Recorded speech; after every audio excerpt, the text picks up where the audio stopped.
Assalamualaikum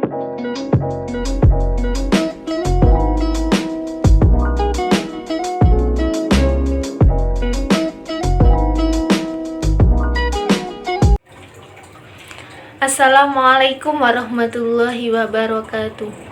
Perkenalkan, nama saya Faizatul Salihah dari Prodi Pendidikan Agama Islam semester 6. Kepada yang terhormat Bapak Muhammad Syarif MPDI selaku dosen pengampu mata kuliah Pemikiran Modern dalam Islam.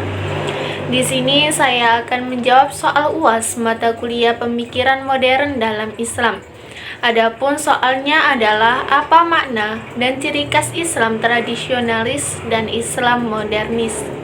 Islam tradisionalis mengacu pada pendekatan yang menekankan pentingnya mempertahankan dan mempraktikkan ajaran Islam sesuai dengan tradisi dan tata cara yang telah berlangsung selama berabad-abad.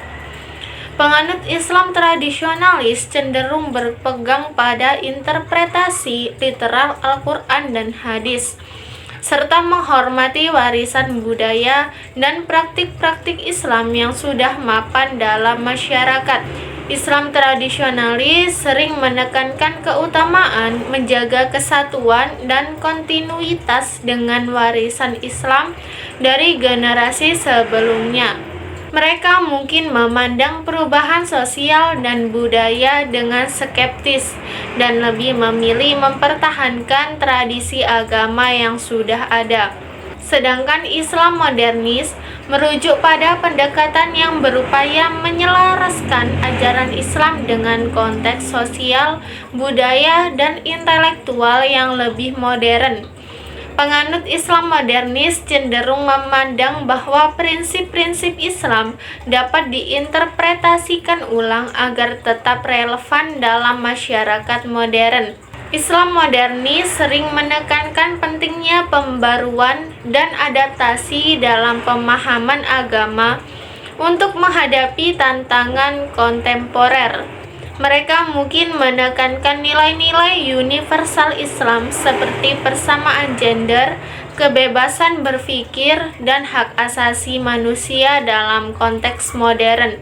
Ada beberapa ciri-ciri penting dari kelompok Islam modernis dan Islam tradisional. Pertama, saya akan menyebutkan terlebih dahulu ciri dari kelompok Islam tradisionalis. Pertama, struktur referensi pengambilan hukum merujuk pada 4 mata rantai yang telah dibangun oleh keempat pendiri mazhab, terutama Imam Syafi'i, yaitu Al-Quran, Sunnah, Ijma', dan Qiyas.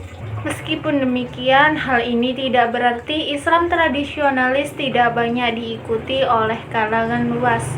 Kenyataannya justru sebaliknya, di mana Islam tradisionalisme banyak dianut oleh masyarakat luas, terutama mereka yang tinggal di daerah pedesaan, di mana kehidupan, tingkah laku, dan cara berpikir masyarakatnya masih sangat sederhana. Kedua, benteng utama pendukung Islam tradisionalisme adalah kelompok kiai yang mendirikan pesantren sebagai basis penyebaran paham-paham keagamaan yang dianutnya. Ketiga, mayoritas mereka tinggal di daerah pedesaan dan pada mulanya mereka dan kelompok eksklusif dalam taraf-taraf tertentu mengabaikan persoalan-persoalan duniawi, hidup dalam semangat asketisme sebagai akibat keterlibatan mereka dalam kehidupan sufisme dan torekot, serta cenderung mempertahankan apa yang telah mereka miliki, di mana semuanya itu mereka pusatkan dalam pesantren. Keempat, keterikatan mereka pada paham Ahlus Sunnah wal Jamaah yang dipahami secara khusus. Kelima, kalangan tradisional menyandarkan pandangan keagamaannya pada 3 tradisi paham keagamaan, yaitu dalam bidang hukum Islam, menganut ajaran-ajaran salah satu mazhab 4. Sedangkan dalam prakteknya, kelompok ini merupakan penganut kuat mazhab Syafi'i. Dalam bidang tauhid, mereka menganut ajaran-ajaran Imam Abu Hasan al-Asy'ari dan Imam Abu Mansur al-Maturidi.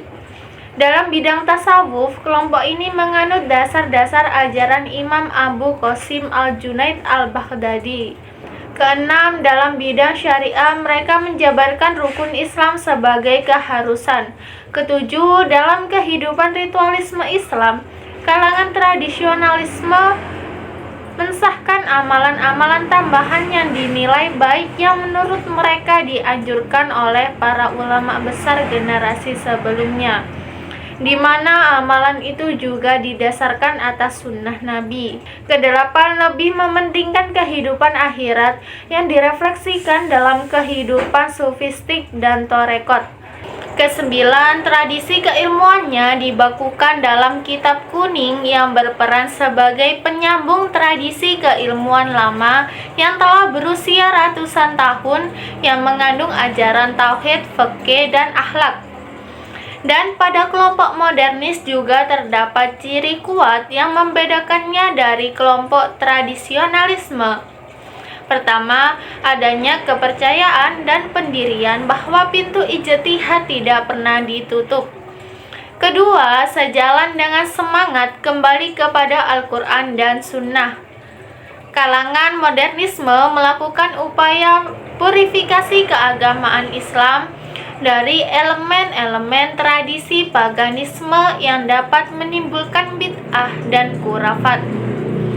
Ketiga, secara umum, kelompok ini mengadakan pembaharuan berkisar pada aspek pendidikan sosial dan politik. Keempat, pikiran-pikiran pembaharuan lebih banyak ditujukan kepada peningkatan iman. Penolakan terhadap torekot mengancam terbukanya rambut seorang perempuan di tengah-tengah bukan mahramnya. Memberantas bid'ah dan khurafat. Kelima, hanya Al-Quran dan Sunnah saja sebagai sumber dari pemikiran mereka. Keenam, mereka mensosialisasikan gagasannya tidak hanya secara lisan, tetapi juga melalui media cetak, sesuatu yang kurang mendapat perhatian kalangan penduduk tradisionalisme. Ketujuh, menggunakan pendekatan rasionalistik dalam melawan praktek bid'ah dan khurafat, misalnya dalam perkawinan, kematian, dan masalah keagamaan lainnya. Kedelapan, lebih cenderung menganut paham Qadariyah. Kesembilan, bersedia mencontoh cara berorganisasi dari sistem pendidikan serta pemikiran Barat, termasuk yang berasal dari misionaris Kristen, selama hal ini tidak bertentangan dengan ajaran pokok Islam. Dan dalam analisa saya untuk konteks pemikiran Islam saat ini, sebutan tersebut masih relevan dikarenakan mereka masih mencerminkan pendekatan yang berbeda dalam memahami dan menginterpretasikan agama. Meskipun ada dinamika dan perubahan dalam pemikiran Islam seiring waktu, perbedaan dalam pendekatan ini masih terlihat dalam isu keagamaan.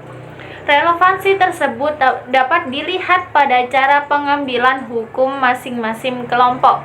Sampai saat ini, kelompok tradisionalis masih menetapkan pengambilan hukum merujuk pada 4 mata rantai yang telah dibangun oleh keempat pendiri mazhab, terutama Imam Syafi'i, yaitu Al-Quran, Sunnah, Ijma' dan Qiyas, dan menganut paham Ahlu Sunnah wal Jamaah.